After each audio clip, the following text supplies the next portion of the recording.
Mon attente pour cet atelier, c'est premièrement déjà que s'enrichir des expériences des autres. Puis deuxièmement, voir comment on peut arriver à améliorer notre mécanisme. Les participants attendent beaucoup de cette première journée de travail de la formation des acteurs de la filière coton africain. Il va falloir peut-être à la fin de cet atelier que nous voyons quel est le mécanisme pour motiver plus les producteurs, qu'il y ait un compte d'exploitation, qu'on ne se rallie pas directement sur ce qui se fait de l'autre côté, mais qu'on permette aussi aux producteurs béninois de tirer leur part. Je crois que ça permettra, ça va être le leitmotiv pour faire booster réellement la production. Le but de cet atelier, c'est d'amener en quelque sorte les différents pays à échanger sur ce qui se passe par rapport à la fixation du prix du coton graine aux paysans dans leur pays. Donc c'est un atelier d'échange. Mais cet échange ne peut avoir vraiment du succès que si on a quand même une base de débat. C'est pour cela qu'il y a un consultant international qui se connaît en la matière, qui a été invité par l'association cotonnière africaine pour exposer des cas précis, des cas d'école aux participants et pour servir de base de discussion. Initié par l'association cotonnière africaine ACA, en collaboration avec le Centre de commerce international CCI, la formation qui s'est déroulée au Centre touristique et d'attraction de Djerebe CTA Bimens les 13 et 14 novembre 2013 a porté sur les mécanismes de fixation de prix du coton graine aux producteurs. Elle a regroupé une trentaine de responsables d'entreprises, d'organisations et d'associations nationales cotonnières qui ont reçu des exposés du consultant international Gérard Elsture.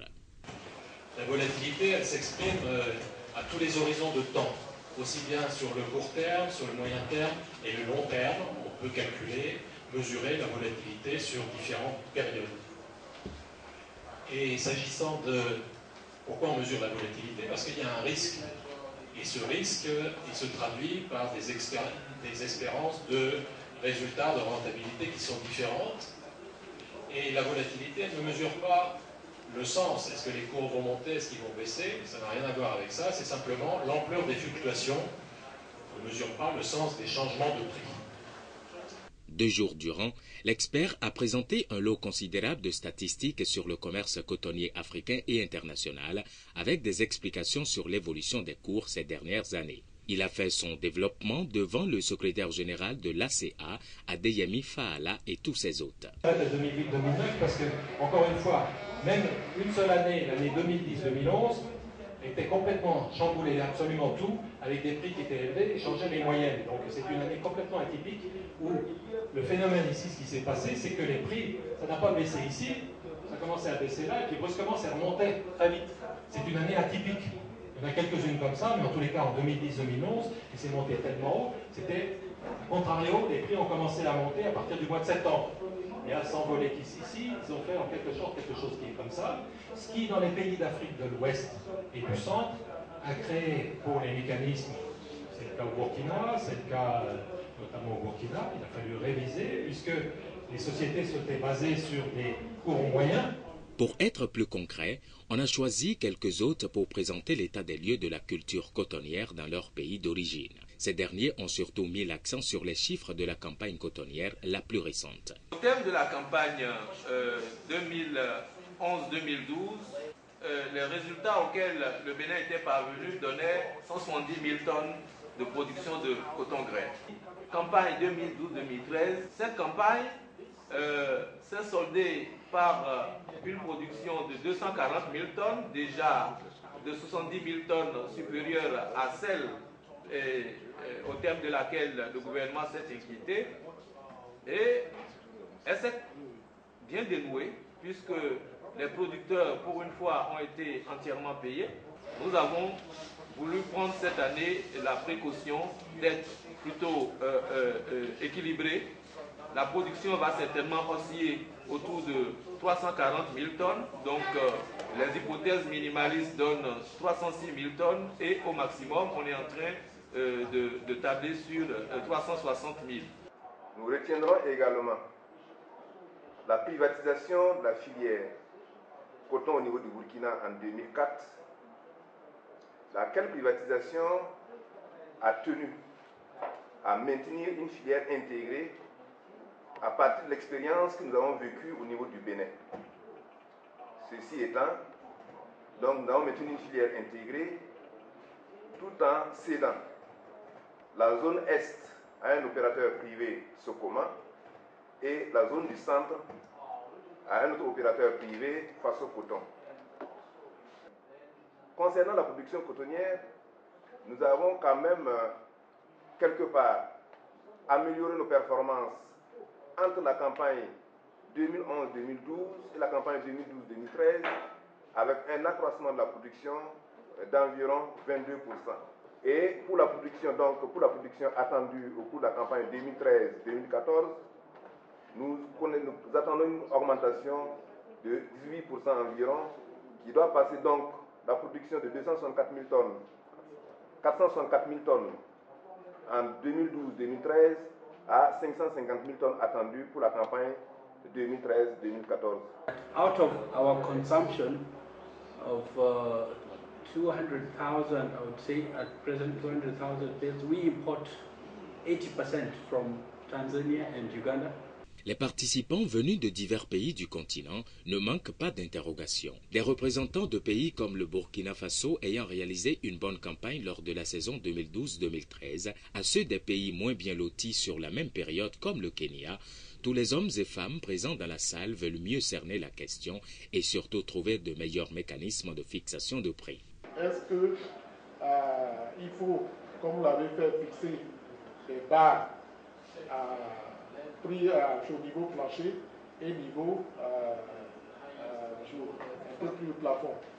L'intensité des échanges est soutenue par des pauses autour desquelles les expériences et remarques sont davantage partagées, ce qui permet déjà de recueillir les expériences vécues et des notes de satisfaction. Il faut reconnaître qu'avec les paysans, c'est pas facile. Chaque fois qu'on a les réunions pour la fixation du prix, ça traîne parce qu'ils ont leur méthode, on a notre méthode en fait. C'est ça. C'est ce qui m'a emmené ici, à voir comment les autres pays travaillent, comment on peut apprendre et tomber d'accord avec le monde paysan. Alors, si on peut parler de votre société en particulier, sur les 10 dernières années, est-ce que vous pouvez nous résumer en quelques mots les méthodes que vous appliquez en votre sein? La méthode qu'on appliquait, c'était la méthode COWI, qui avait été trouvée par M. Estur. Qui a continué jusqu'à ce qu'il y ait eu ce problème de coûts élevés qui a fait qu'on ne s'est pas du tout entendu. Donc on a essayé de remanier et de ramener un peu les choses à la réalité par rapport à nos coûts réels, à nos prix réels de vente de coton. Ce qui fait que cette année, les discussions n'ont pas été très difficiles parce qu'ils ont compris que cette méthode ne marchait pas vraiment quand les cours étaient élevés et que c'est un mécanisme à revoir. Les travaux se poursuivent ainsi jusqu'au mercredi où l'on entre dans une autre phase de la formation. Il y a le taux de change du dollar, on rajoute les prix de vente de la graine, partition de cette recette en donnant une part aux producteurs. Cette part, elle est comprise entre 50 et 55% selon négociation. Le cadre agréable dans lequel sont logés formateurs et auditoires semble avoir redonné un coup de neuf aux participants, tous visiblement requinqués et ravis de la visite des lieux, notamment celle du zoo, prévue dans la journée. Les wistiti, les patates, etc. Allez, Dia, tu montes. Allez, tu montes. Les discussions se poursuivent et chacun prend des notes. Le coton africain a de la valeur, reconnaît-on ici. Il est question de la lui redonner tout en satisfaisant les différents acteurs de la chaîne dans leurs revenus, producteurs, exportateurs et tous leurs partenaires. Le coton africain a perdu des parts de marché depuis des années parce qu'il a subi les conséquences d'une période pendant toutes les années 2000.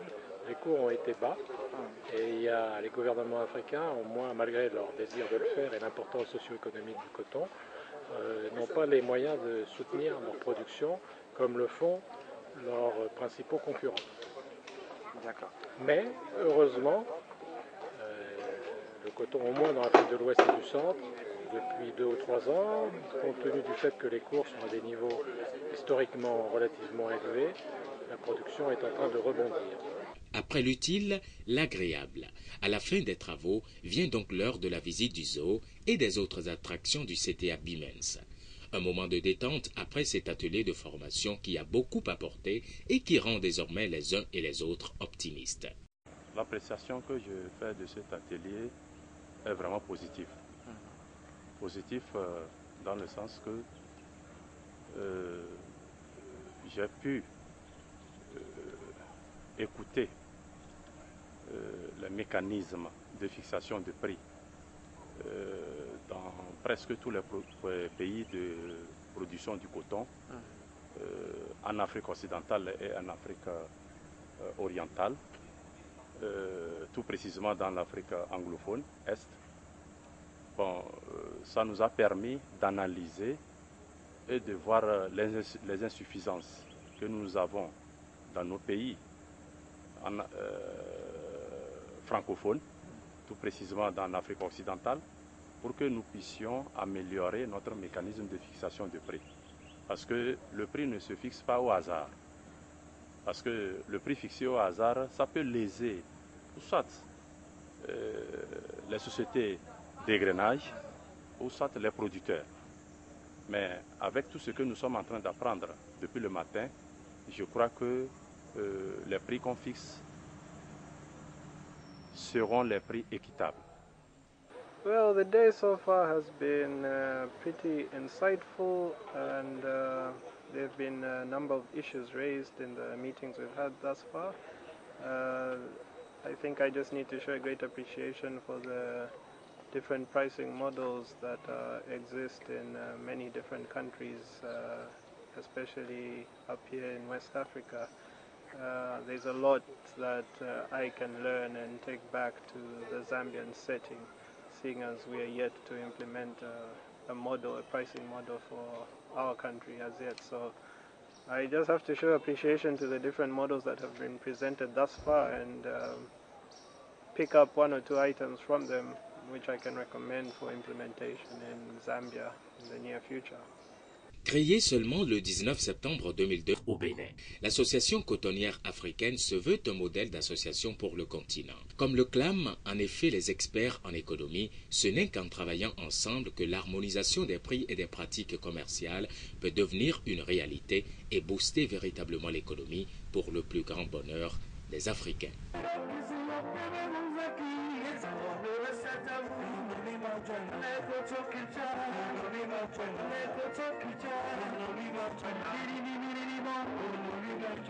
Minimum.